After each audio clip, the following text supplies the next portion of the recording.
Chair now recognizes Ms. Green for 5 minutes. Thank you, Mr. Chairman. Before we begin, I would like to let the committee and everyone watching at home that parental discretion is advised. Parental discretion is advised. Must be pictures of Hunter Biden with prostitutes again.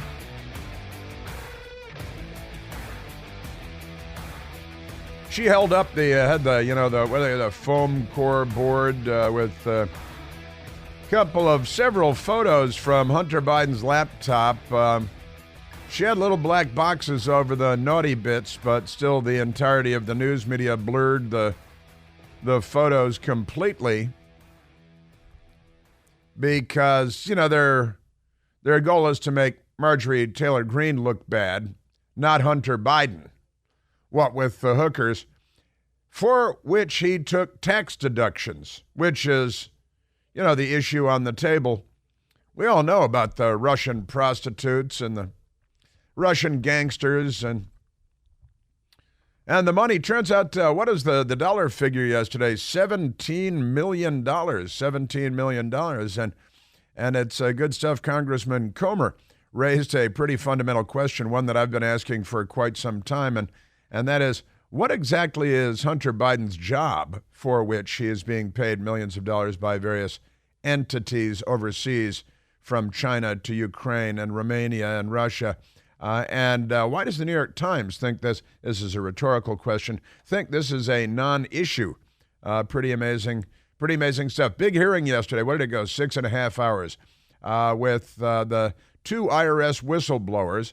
And it was full of good television. And the Democrats, because our entire political system is nothing more than a cable television show at this point, I'm sorry to report, but the CNN didn't carry it, right? And MSDNC didn't carry it. They just didn't carry it. They carry any anti-Trump hearing from bumper to bumper because, it's about their politics and not about journalism. They're not actually covering the news. They're covering up the news. They uncover the news in the way that 7-Up is the Uncola. They're not in the journalism business. They're in a completely different business. But it was full of great stuff, and I've got a bunch of it for you today. It turns out, may come as a shock to you, the Biden family is involved in all kinds of really suspicious, probably corrupt stuff, business dealings overseas, $17 million. And they're still looking into it and digging up more stuff. So there's going to be more money, more countries, more, and it's all fine because, hey, you didn't lay a glove on Joe Biden. First of all, it's not about laying a glove on Joe Biden. It's about getting to the truth and holding our government accountable and our senior government leaders accountable and seeing if they're corrupt. That's what it's actually about. They have no interest in any of this because that's not their bag. You know what I mean? But we've got a bunch for you on the IRS hearing from yesterday with the two whistleblowers. And the Democrats, they just wanted to obstruct it, right? That was their goal, was to slap down anyone that brings up, bad news for the Democrat Party, which is what it's all about. It's a team sport, and it's a vicious, nasty, mean-spirited, because the left is involved, and the left is just the nastiest, most mean-spirited bunch of people you're ever going to encounter anywhere. So we've got that going for us. Also, I don't know if you saw this, the Washington Times has the story, and amazingly, the Washington Post doesn't. It's not really amazingly. That was satire. But here's the headline from the Washington Times. Illegal immigrant kids. This is our southern border, Joe Biden's open border, the Democrats' open border policies, and all the many lies that they tell. Illegal immigrant kids with tuberculosis, TB still exists? It does in other countries. Hey, wait, the Democrats are reintroducing it to the United States. What? How would you do that? Well, you'd take kids with tuberculosis and you'd send them around the country. And here's the headline. Illegal immigrant kids with tuberculosis infections released in 44 states. 44 states. Why not all 50 plus the District of Columbia? What about the territories? So the Democrats, the Biden administration, Anybody see the movie The Godfather? You're familiar with this movie? It was a good movie. It's from the 1970s, and Godfather, and young Vito Andolini coming in from Sicily to the Statue of Liberty, Ellis Island, and they found that young Vito Andolini was sick. They tested him to see if he had any viruses or illnesses, and they quarantined him, young Vito Andolini. He grew up to be Vito Corleone, because he was really Vito Andolini from the town of Corleone in Sicily, and they read the card wrong. So they misnamed him Vito Corleone. That's when he became Vito Corleone, but he was really Vito Andolini. That's not important now. They quarantined him at Ellis Island because he was found to be carrying an infection, a disease. And they didn't just release him into the country. But Joe Biden and the Democrats, illegal immigrant kids with tuberculosis infections released into 44 states. Only 44. Which states do you think were excluded from this? Do you think they were Democrat Party strongholds? Is that what you might think? Because I wouldn't be at all surprised if that were the case. And the Washington Post doesn't have the story because they don't actually report the news. However, the Washington Post does have kind of an amusing story today that my best girl and I found this morning. My best girl found it, and she told me about it. I didn't actually find it myself. But it's an amazing story, too. Henry Kissinger. You know Henry Kissinger. The Democrats hate him, but they hate everybody, don't they? Henry Kissinger flew to China. He's in China right now. He's visiting China, the communist country, Henry Kissinger. And I know what you're thinking. Henry Kissinger is 100 years old. He is literally 100 years old. He turned 100 years old recently. In China, warm welcome for Kissinger amid tense time in U.S. relationship. Now, Boltneck there, John Kerry, our weatherman, should he be called a weatherman? He's going to fix the weather on the planet Earth by flying around on private jets. That's his plan, and he's getting paid to do it. It's kind of an amazing deal. And he didn't really need to get paid because he married a multi-billionaire, but that's okay. In China, a warm welcome for Kissinger amid tense time in U.S. relationship. Antony Blinken, our Secretary of State, who is a mealy-mouthed person, not as much of a ferret as our National Security Advisor, Jake Sullivan. They're really kind of an embarrassment. The whole passel of them are an embarrassment.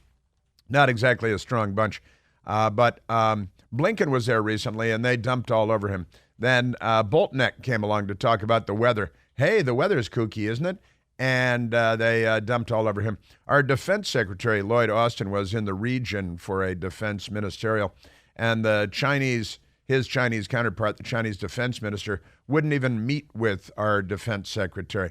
They scoff at her. And you remember Janet Yellen, our Treasury Secretary, she went over there to bow and bow and bow. And then they released a story that she was fed magic mushrooms, hallucinogenic mushrooms. And maybe that's why she was bowing and kowtowing to the Chinese. And maybe that's true and maybe it's not. It's anybody's guess because it's coming from the Biden administration. So we got a little of this and a little of that. Lots of stuff thanks to the Democrats. And the headline at Fox News and not in the Washington Post, and also the New York Post: foreign nationals gave Biden family and associates over $17 million. IRS whistleblower claims. See? And that's $17 million. Just between friends. It's not really a big thing. That's okay. They need to buy some oceanfront houses too, just like everybody else. Also in Washington, D.C., I found this in the Metro sectional of today's Washington Post. An 11-year-old's robbery charges were dropped in Washington, D.C. An 11-year-old kid was out there robbing people with a gun, right? And he was arrested recently. And then they said, oh, you can go home. Have your single mom take care of you and everything will be fine. Well, he was just arrested again for armed robbery, and he's out there on the street with a gun. And I think he's got an ankle monitor, right? Ankle bracelet monitor. And so the Washington Post buried it in the Metro sectional. They have the A sectional, then the Metro sectional. An 11-year-old boy's robbery charges were dropped. Then he was arrested again. That's the thing. I was telling you yesterday about how the state of Illinois is doing away with bail for criminals because the Democrats know that they're all Democrats and they need their votes, and it's their kids and everything. So, it's honestly, the pattern is unmistakable. But another story, because they're doing away with bail, and now everybody's saying, well, you think the crime's bad now, just wait till the Democrats get done with the place. They've got some plans. And we had 50 Cent. I like to call him 50. Some people like to call him 50 Cent. But that would be silly because, you read about him. It's Fiddy. So 50 Cent, who's a rapper, he was shot 9 times. He's been shot 9 times. And he's a sturdy sort.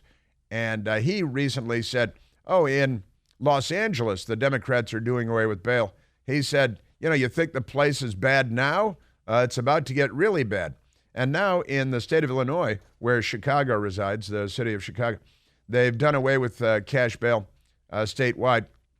And everybody is freaking out because the Democrats are just making things. This is them making things better, all right? And soon it will burn to the ground, the whole country, which is their more long-term plan. So we got that going. But there is an amazing story out of Chicago. Chicago's richest man, a multi-billionaire, moving his $22 billion company to Florida, citing soaring crime rates. Soaring crime rates being cited. That's why the man, I think he's worth $27 billion, but his company is worth $22 billion. He has already moved himself and his family to Florida. He was a downtown Chicago guy. He lived in the city, multi-billionaire, hedge fund manager. And he moved to Florida because he said, this is crazy. My employees keep getting robbed and stabbed and, things. So he fled. And then he's like, I got to take my company out of Chicago too. So he's taking his $22 billion company, 1,000 employees or something, out of Chicago. And the Democrats yell at him and call him names because they're insane. I think that could be the thing about them, is that they're insane. Also, the internet is an amazing place. Things keep reemerging. You've probably noticed this. Sometimes you get things that are like, wow, this is crazy. And then you discover that it's 7 years old, something like that. Well, there's a thing that has made the rounds on the internet again and again over the years and has been fact-checked as false repeatedly. And it continues to emerge, and a new thing emerged on Instagram the last couple of days, claiming that Michelle Obama is a man, right? That Michelle Obama is a man. And the fact checkers are angry about it. Conspiracy theories about Michelle Obama's gender spread on Twitter is, old things. And then they keep coming back. And PolitiFact has a headline from a couple of years ago. Michelle Obama was never a man. It's a good headline. Has anyone checked? Because, I read yesterday that Barack Obama's half-brother in Africa posted on, was that on Twitter? I think that was on Twitter, that Barack Obama is a gay man. It's just his brother, so don't listen to him. He didn't grow up with him or anything like that. So we got that, and that's kind of amusing. Also in Washington, D.C., we have a football team, the Skins, the Redskins, and then they renamed them the Commanders, which is very militaristic, and it reminds me of the patriarchy. So I don't like the Commanders, but I do like the patriarchy. The patriarchy is the greatest thing ever, Without the patriarchy, honestly, if the patriarchy went away a year from now, would there be electricity? What do you think? But we got a big thing going on. Cool song. But we got a big thing going on in D.C. The headline on the front page above the fold, the Washington Times. Demolition Dan. Who's that about now? That's Dan Snyder, today, at least, the owner of the Washington Commanders, formerly known as the Washington Redskins. And the team will likely change hands today, being sold for $6 billion, slightly more than $6 billion. Biggest NFL sale ever. And he's an unusually unpopular person, Demolition Dan Snyder. And I've got a question. If we took a poll, who do you think would be more popular in sports? You know, when it comes to villains in sports, I want to know, who do you think would poll better, Dan Snyder or O.J. Simpson? O.J. Simpson or Dan Snyder? I'm not going to take an official poll, but I think I know the answer. Poor Dan. We're at 888-630-9625.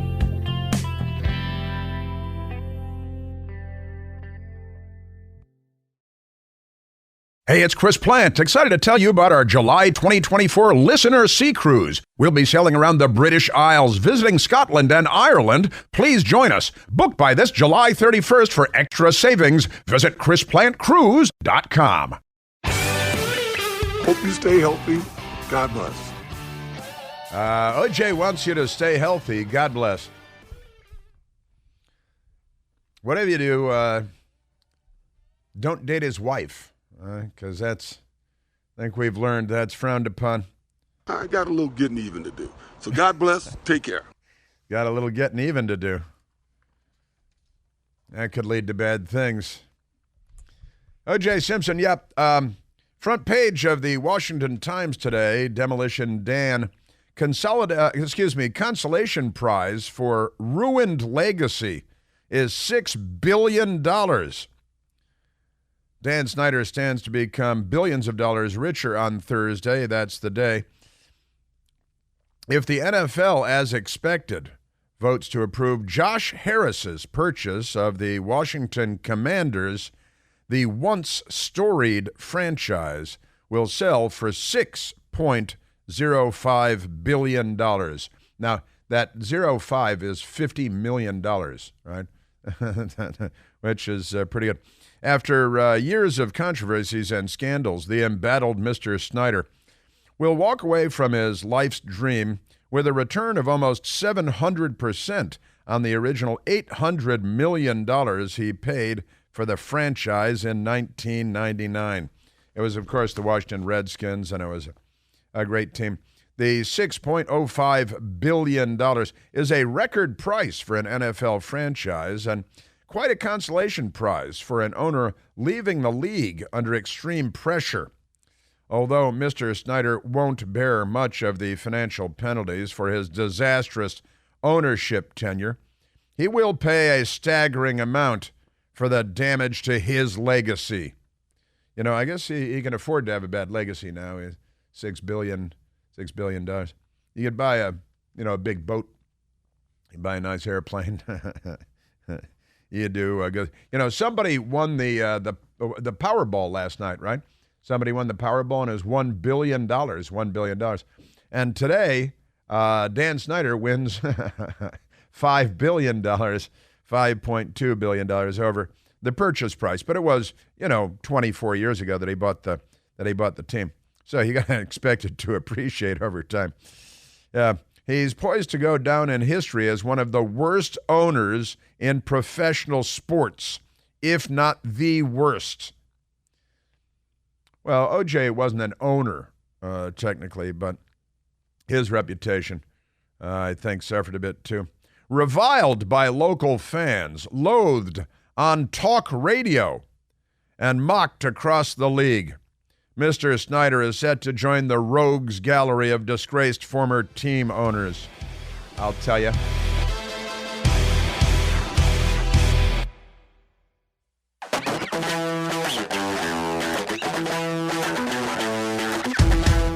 I believe that I ran right over the clock back there like the train at the end of Silver Streak with Richard Pryor. Ran right through it. Michael Piercy said that he did it.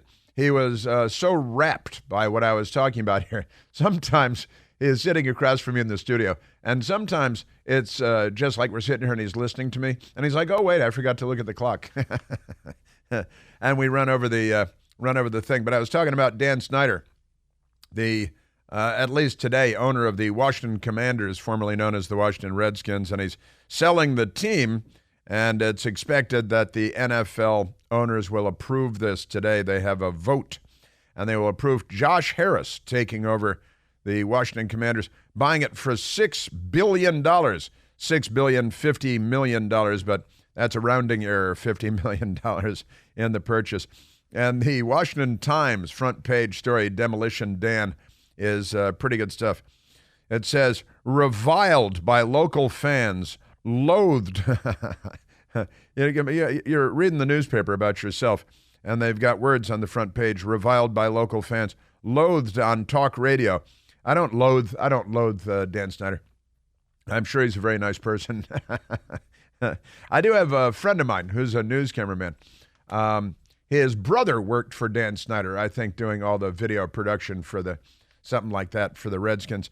And he said he always liked Dan. Dan was always a good guy. It's the only time I've ever heard that. But but I haven't. I met one person who said good things about him. But reviled and loathed on the front page, and loathed on talk radio. That's I don't know, maybe sports talk radio. Hard to say. He's set to join the rogues gallery of disgraced former team owners. Donald Sterling of basketball's Los Angeles Clippers and Marge Schott of baseball's Cincinnati Reds. Jerry Richardson of the Carolina Panthers. They're all reviled and loathed, apparently. No person has arguably damaged their professional sports team more than Mr. Snyder.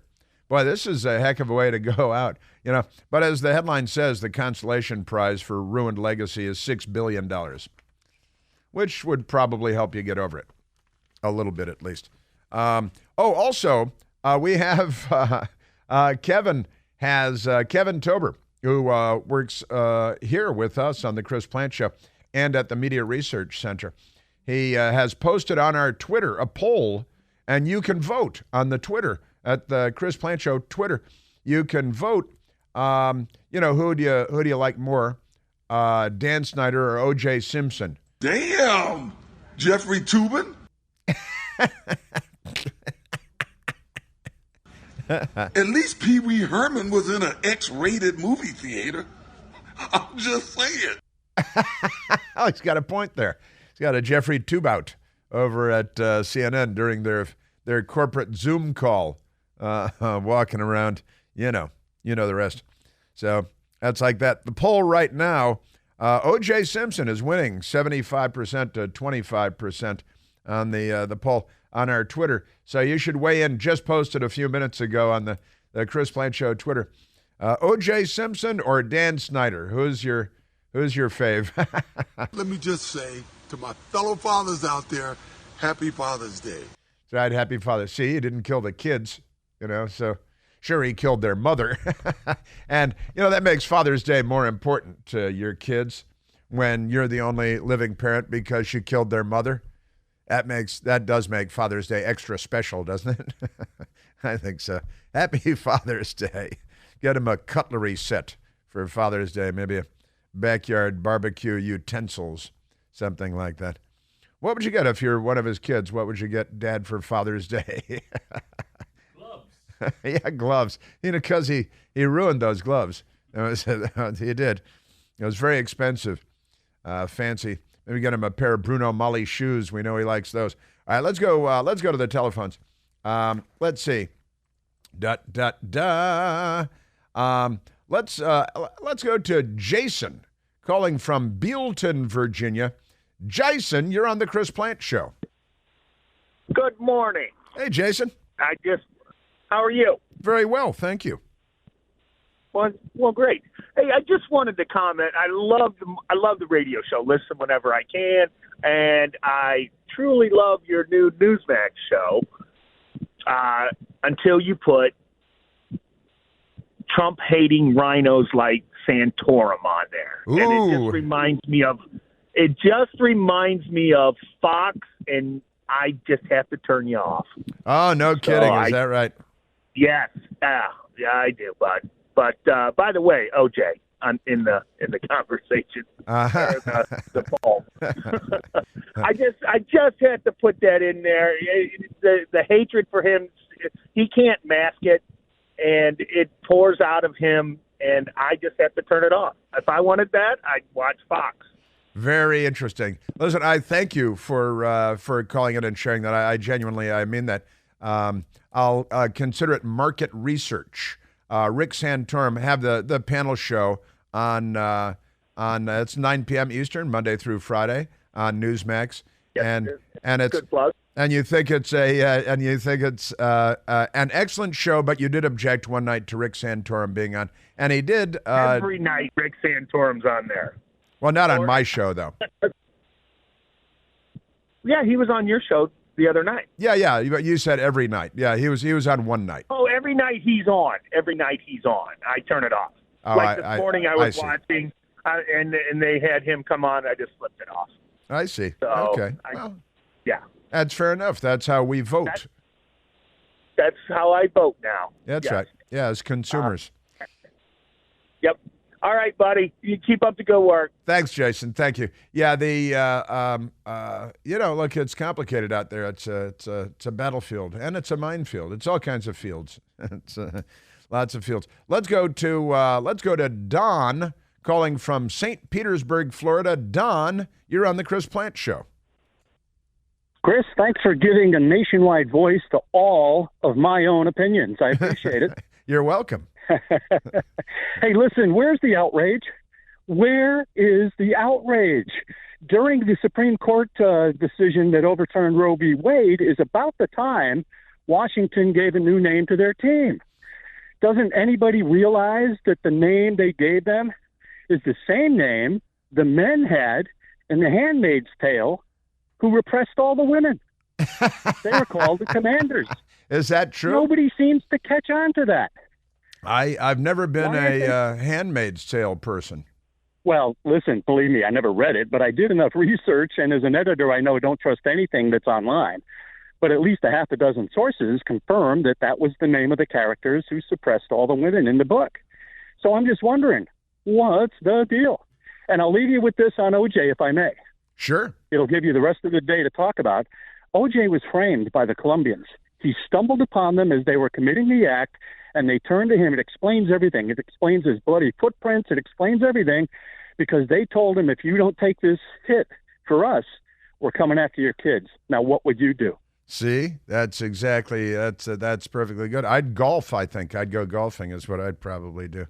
And then I'd go back and steal my own sports memorabilia back. If anybody does a screenplay, because I gave up on it, I got too many other irons in the fire. But if anybody makes a profit on the screenplay, please give them my contact number so they can share the profits. It is. It's on the Handmaid's Tale, and it is. Yes, it's the Commanders are the terrible male oppressors of presumably the handmaids in the Handmaid's Tale. That's a terrible, terrible thing. Yeah. So Dan Snyder getting much richer today. And congratulations go out to Dan Snyder. And go to the Chris Plant Twitter page to vote in the poll. Who should be more popular? What's the question on the thing? Because it just popped up while we were on the radio here. That you get to vote for O.J. Simpson or for Dan Snyder, for today at least, owner of the Washington Commanders. The phrasing of the question is, in the world of sports today, who do people like more? Dan Snyder or O.J. Simpson? All right, see, there you go. Currently, O.J.'s got 68.5% of the vote. 68%, and he had 75 a little while ago. So Dan Snyder's picking up some steam here. He could pull ahead any time now, but I doubt it. Okay, so we got that going for us. That is a remarkable story, and the whole talk about your Handmaid's Tale, the whole thing, the history of the Redskins, the modern history of the Redskins, pretty amazing stuff. Yes, sir. Let's go to let's go back to the phones. Dagmoe, is that correct? Dagmoe calling from Silver Spring, Maryland. I hope I got close. Yeah, you're very close, Chris. Thanks for taking my call. Can you hear me well? Yes, sir, I can. All right. Well, this is not my first time calling in. We're actually on our way to the Montgomery County Board of Education protest that's taking place right now at 10 o'clock. If you remember, there was another one about a month ago for parents to have the right to opt out of the curriculum that they're trying to force down children in the public schools with the LGBTQ agenda. Yes. So hopefully we're going to get out there and try to get our voices heard again. But I truly believe that this is one issue that can bring everyone together, and the Republican Party should be able to capitalize on this and reach out to most communities to bring people into the conservative movement. Well, it's common sense, isn't it? And it's, Dagmo, they just can't leave the children alone, can't they? They can't leave anything alone. But when they started coming after the children and kindergarten and first, second, third grade, I think that's where a lot of people drew the line. And Dagmo, I know that last month and the media was very upset. You probably saw this. The media was very upset. Yes. Because Muslim groups, Christian groups came together, and atheists, non-religious people came together to object. And originally in Montgomery County, they have the LGBTQ plus curriculum for the children, and then the parents were able to secure, perhaps like you, able to secure an opt-out so that you could, they had to send home something to approve that, I want my kid to be converted and have their gender stripped away or something. And a lot of parents opted out, and a lot of them, Dagmo, were parents of faith, but not all of the parents that opted out were people of faith. They just thought that it was crazy, so they opted out. And then the school board, in their infinite wisdom and their authoritarian fashion, said, well, no more opt-out. Isn't that what happened? Exactly. And the craziest thing is that all we're asking for is, just like everybody has their own rights, they have their rights. Let them exercise that right. Give us the right to say yes or no. Give us a choice to say yes or no for our own children. And, it's to the point where you saw in several cities like New York and others last month where they were chanting, "We are coming for your children." So this is, it's really getting out of hand at this point.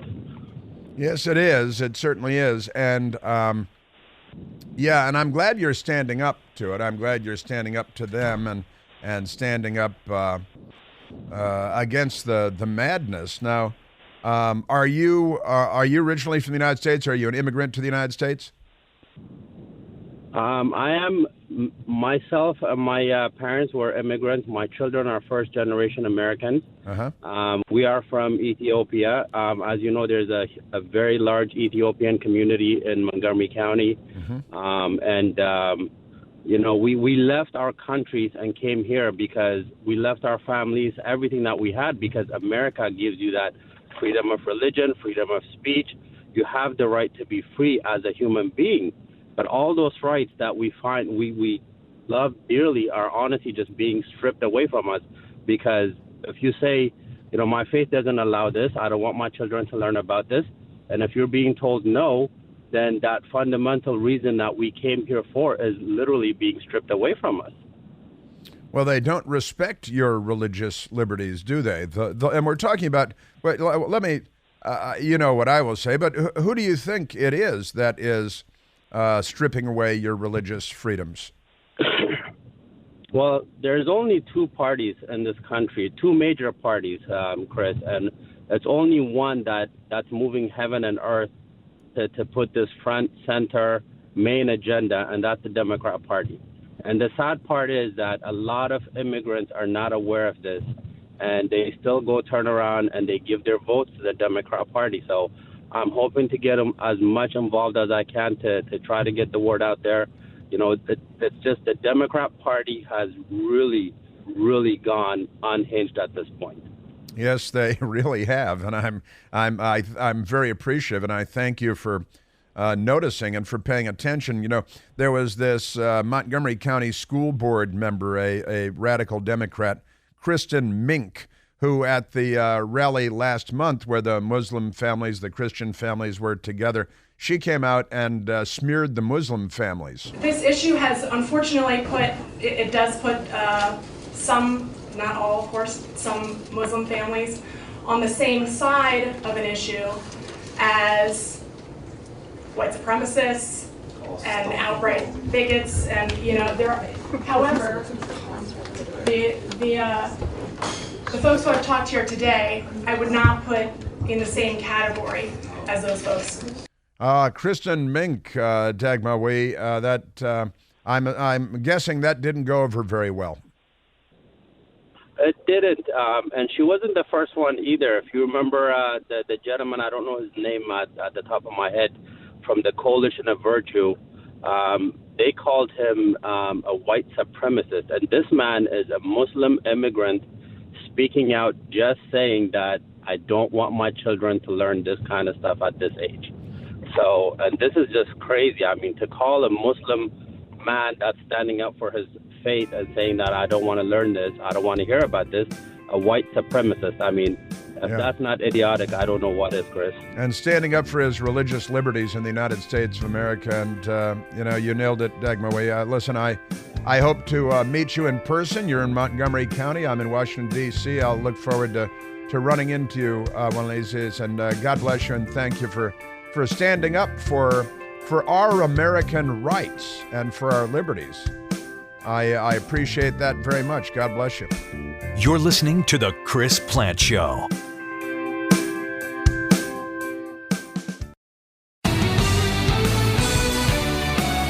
I also love this, the fake outrage over Jason Aldean's music video.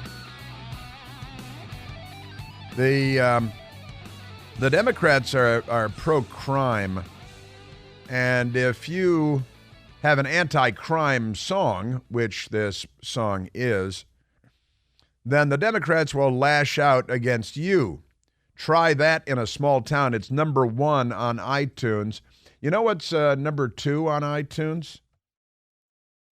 The Tracy Chapman reboot, right? You Got a Fast Car, that thing. And they became very angry because a country music guy redid Tracy Chapman's song. Luke Combs. And You Got a Fast Car and all that stuff. And Tracy Chapman did the song decades ago, and it was a huge hit, and it was everywhere. And then Luke Combs redid the song recently, and the left became furious. They became furious with him because they said, she is a black lesbian woman of color, LGBTQ, POC, and WOC, and you can't be successful with her song. And to her credit, she's fine with it. I saw a comment from her, statement from her. She's like, yeah, I'm glad people are liking the song. It's great. And I don't know, I assume she gets, something for the effort, right? And it's great. But here's the thing. That song, the Luke Combs song, is number 2 on iTunes, all right? And you know what is on and off number 1 at the theaters? The Sound of Freedom, which the left is waging war against because they're in favor of child sex trafficking. And if you're against child sex trafficking, then they're against you. Jason Aldean, if you're against street crime, then they're against you. Luke Combs did a song, perfectly good song, did a nice job with it. They're against him. And Jason Aldean, number 1 on iTunes. Luke Combs, number 2 on iTunes. And Sound of Freedom, number 1 at the theater.